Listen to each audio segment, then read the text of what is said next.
Online judicial point में आप सभी का स्वागत है। आज की इस वीडियो में हम अपराध किसे कहते हैं, इसके आवश्यक तत्व क्या है, व्याख्या कीजिए, इस प्रश्न को सॉल्व करेंगे। ये क्वेश्चंस एलएलबी करने वाले बच्चों को एग्ज़ाम में देखने को मिलता है। इसके अलावा पीसीएसजे की मुख्य परीक्षा में भी इस प्रश्न को देखने को मिलता है, एग्ज़ाम में आता है, तो काफ़ी महत्वपूर्ण है। एग्ज़ाम की दृष्टि से भी काफ़ी महत्वपूर्ण है। इसके अलावा हमें जानना भी चाहिए कि अपराध किसे कहते हैं और इसके आवश्यक तत्व क्या क्या हैं, किन किन चीज़ों से मिलकर कोई कार्य अपराध बनता है। आइए हम देखते हैं। तो सबसे पहले हम देखते हैं इसमें अपराध की परिभाषा। तो भारतीय न्याय संहिता 2023 की धारा 2 खंड 24 में अपराध को परिभाषित किया गया है। इसमें बताया गया है इस धारा में कि अपराध शब्द द्वारा इस संहिता द्वारा दंडनीय किसी बात का द्योतक है। अपराध विधि द्वारा दंडनीय कार्य है, क्योंकि ऐसी कोई भी चीज़ जो लोकहित के लिए हानिकारक है अपराध हो सकती है। अर्थात कोई भी ऐसा कार्य जिससे विधि का उल्लंघन होता हो या लोकहित के लिए हानिकारक हो, वो अपराध की श्रेणी में आता है।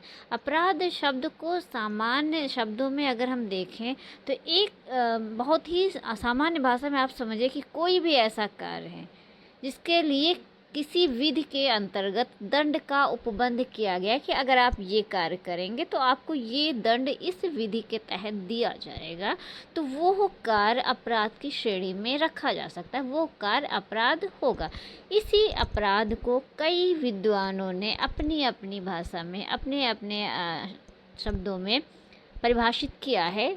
कुछ विधि शास्त्री के प्रमुख परिभाषाएं हम देखते हैं। सबसे पहले हम देखते हैं ब्लैक स्टोन, बहुत ही इम्पोर्टेंट विधि शास्त्री हैं। इन्होंने अपराध को परिभाषित करते हुए कहा है कि निषिद्ध या समादेशित करने वाली सार्वजनिक विधि के अतिक्रमण के रूप में किया गया कार्य या लोप अपराध करता है। यानी कि कोई भी ऐसा कार्य जिसको किसी विधि के द्वारा निषिद्ध किया गया या रोका गया है, ऐसी सार्वजनिक विधि का अतिक्रमण कर रही है या उसका कोई ऐसा कार्य है या लोप है, तो वो अपराध की श्रेणी में आता है। दूसरा हम विधि शास्त्री देखते हैं बेंथम। इन्होंने कहा है कि अपराध वह है जिन्हें विधि में अच्छे या बुरे कारणों से निषिद्ध कर दिया जाता है। यानी कि विधि के अंतर्गत जिन कार्यों को किन्हीं अच्छे कारणों से या बुरे कारणों से रोका गया है कि आप ये कार्य नहीं करेंगे, अगर वह कार्य आप करते हैं तो वह कार्य अपराध की श्रेणी में आया है। ये कथन बेंथम जी का है, बेंथम विधि शास्त्री जी का है। अगली हम परिभाषा देखते हैं।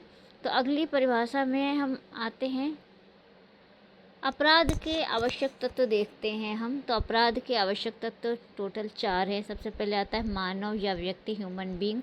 सेकंड आता है आपराधिक मनस्थिति या मेंसरिया। थर्ड आता है कार्य या लोप, एक्ट एंड ओमिशन। फोर्थ हमारा आता है अन्य व्यक्ति को क्षति या इंजरी।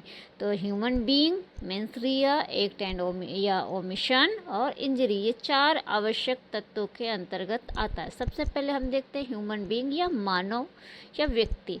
पहला जो हमारा आवश्यक तत्व है मानव, यानी कि ऐसा मानव जो विधिक दायित्व के अंतर्गत आता हो, यानी कि उस पर विधिक दायित्व अधिरोपित किया जा सकता हो। इसके अंतर्गत विशेष प्रकार के कार्य करने के लिए वो बाध्य होता है और उसके ऊपर उचित दंड दिया जा सकता है, दंड प्राप्त करने योग्य होता है। ऐसा मानव किसी भी अपराध को करने के लिए सक्षम माना जाता है, जिसके ऊपर कोई विधिक दायित्व अधिरोपित किया जाता है। और व्यक्ति आता है, तो व्यक्ति के अंतर्गत कोई कंपनी या संगम या व्यक्ति निकाय चाहे निगमित हो या नहीं, ये अंतर्गत आता है। अब अगर कोई भी कार्य, जैसे किसी जानवर के द्वारा किसी जानवर ने किसी मनुष्य को, मानव को मार दिया या सांप ने डस लिया मार, तो ये इनके द्वारा किया गया कार्य अपराध की श्रेणी में नहीं आएगा। क्यों? क्योंकि अपराध का पहला ही आवश्यक तत्व कह रहा है कि किसी भी कार्य को अपराध होने के लिए सबसे पहले जो कार्य करने वाला व्यक्ति है वो ह्यूमन बीइंग होना चाहिए, मानव होना अनिवार्य है। सेकंड हम देखते हैं तो आपराधिक मनस्थिति यानी कि मेंसरिया। एक व्यक्ति हमने ले लिया, ह्यूमन बीइंग हो गया। अब उसके मन में सबसे पहले उस कार्य के प्रति उसकी जो मेंशरिया, उसका आशय है, वो इम्पोर्टेंट, उसी को मेंशरिया कहते हैं। ये एक सूक्ति पर आधारित है, एक्टस नॉन फेसिट रियम निसी मिंसिट, यानी कि कोई भी कार्य स्वयं अपराध नहीं होता है जब तक कि उसे करने वाले के मन में अपराध की भावना निहित न हो या उसके द्वारा उस आशय से कार्य न किया गया हो। अगर किसी व्यक्ति से ज़बरदस्ती कोई कार्य किया जाता है, उसका खुद का वो आशय नहीं, तो वो तो साधारण अपराध के अंतर्गत आ जाएगा, लेकिन वो खुद व्यक्ति अपराधी नहीं माना जाएगा। ये तो साधारण अपराध की बात है। तो ये हम देखते हैं कि अपराध का दूसरा महत्वपूर्ण तत्व आपराधिक मनस्थिति। बिना अपराध भावना के किसी भी अपराध को करने की कल्पना नहीं की जा सकती। यह नियम पर आधारित है कि एक्टस नॉन फेसिड नियम रियम निसी मेंसिट रे, अर्थात कोई भी कृत्य स्वयं में अपराध नहीं होता जब तक कि उसे अपराध भावना निहित ना हो। थर्ड आवश्यक तत्व देखते हैं। तो तीसरा आवश्यक तत्व के अंतर्गत कार्य या लोभ एक्टस रियस आता है। इसमें एक्ट एंड ओमिशन आता है। अपराध का आवश्यक तत्व एक्ट, अब नई जो BNS बनी है भारतीय न्याय संहिता के अंतर्गत, एक्ट की डिफिनेशन धारा 2 के खंड ए में 1 में ही बताया गया है, एक्ट बताया गया है, जिसके अंतर्गत कार्यों का जो कार्यावली है वो इसके अंतर्गत आती है। अपराध का तीसरा आवश्यक तत्व तो होता है, इसमें ओमिशन को भी भारतीय न्याय संहिता की धारा 2 के अंतर्गत परिभाषित किया गया है। अब इसमें ओमिशन क्या होता है, पहले एक्ट समझिए। एक्ट का अर्थ है किसी भी मानवीय आचरण का नैतिक परिणाम।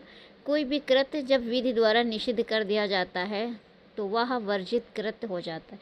इस तरह एक्टस रियस का अर्थ है किसी कार्य का ऐसा भौतिक परिणाम जो विधि द्वारा वर्जित हो।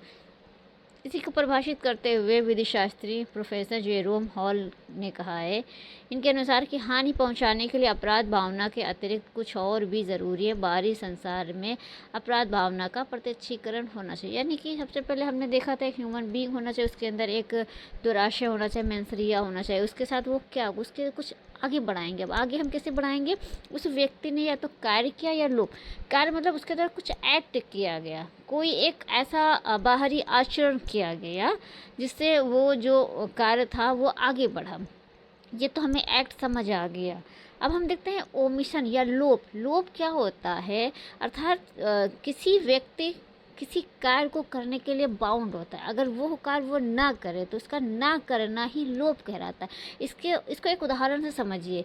मान के चलिए कोई एक जेल का जेलर है। जेलर की ड्यूटी क्या है कि प्रत्येक कैदियों को खाना पहुंचाए। अब क्या हुआ कि जेलर ने किसी पर्टिकुलर एक कैदी को खाना नहीं दिया, ठीक है, तो उसने खाना नहीं दिया, उसने खुद से कुछ नहीं किया, उसने खाना नहीं दिया। जो ना देने का जो उसके द्वारा एक कार्य हुआ, कार्य नहीं कह सकते हैं, खाना ना देना, ये जो उसका एक आचरण था ये ओमिशन की श्रेणी में जाएगा। उसकी ड्यूटी थी खाना देना, उसने नहीं दिया तो उसने क्या किया, उसने ओमिशन किया, यानी कि लोभ किया। उसने उस कार्य का उसने उस लोभ किया खाना ना देने का, तो ये लोभ है। आई होप समझ आया होगा आपको लोभ। अब हम दूसरा देखते हैं, जो फोर्थ और आखिरी आवश्यक तथ्य अपराध का है क्षति। क्षति को BNS की धारा 2 के खंड 14 में 214 में परिभाषित किया गया है। इसमें बताया गया है कि दूसरे व्यक्ति को या संपूर्ण समाज को क्षति होनी चाहिए। क्षति से कोई अपहानि विपरीत है जो किसी व्यक्ति को शरीर, मन, ख्याति या संपत्ति संबंधी होनी चाहिए। क्षति, इंजरी, हमने सबसे पहले देखा ह्यूमन भी एक मनुष्य होना चाहिए। मनुष्य आपराधिक दायित्व के अधीन आता हो, स्वस्थ हो, अपराध को समझ रहा हो, उसका इंटेंशन होना चाहिए। सेकंड में हमने देखा उसे ज़बरदस्ती कोई काम फोर्सफुली ना कराया गया हो, उसने अपनी इच्छा से उस अपराध को किया हो।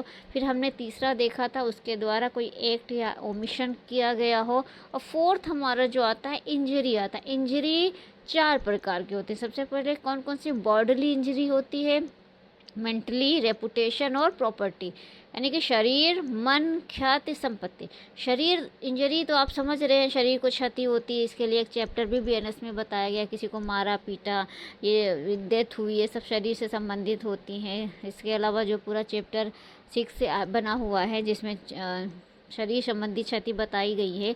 दूसरा हमारा जो आता है ख्याति को अगर नुकसान होता है तो इसके लिए मानहानि का दावा किया जाता है। संपत्ति संबंधी अपराध भी इसमें चोरी, लूट, डकैती, संपत्ति का दुर्विनियोग, न्यास भंग, छल, रिष्टि, ग्रह अतिचार, ये सारी चीज़ें आती हैं संपत्ति संबंधी अपराधी। मतलब मन की जो क्षति होती है इसको अक्सर लोग नहीं समझ पाते, जैसे कि धार्मिक भावना का आहत होना, ये मन की क्षति के अंतर्गत आता है कि किसी के धर्म के विरुद्ध कुछ कटाक्ष करना या कोई ऐसा एक्ट करना जिससे किसी की जो मानसिक आस्था है वो उसको आहत पहुँचे। तो ये जो एक आस्था होती है ये मन की क्षति के अंतर्गत आती है। तो इस तरह से हमने आज के इस क्वेश्चंस में हमने आपको जो है अपराध किसे कहते हैं ये हमने बताया, इसके अंतर्गत ब्लैक स्टोन की परिभाषा को भी हमने बताया, बेंथम की भी परिभाषा को बताया। उसके अलावा इसके आवश्यक तत्व में हमने सबसे पहले बताया मानव या व्यक्ति होना चाहिए, दूसरे में हमने इसकी मनस्थिति के बारे में बताया, तीसरा हमने कार्य या लोभ के बारे में बताया, फिर चौथा हमने क्षति बताया।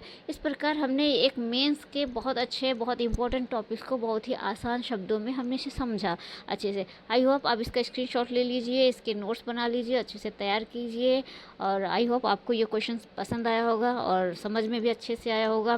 वीडियो अच्छा लगा हो तो लाइक शेयर एंड सब्सक्राइब करें। Thank you so much.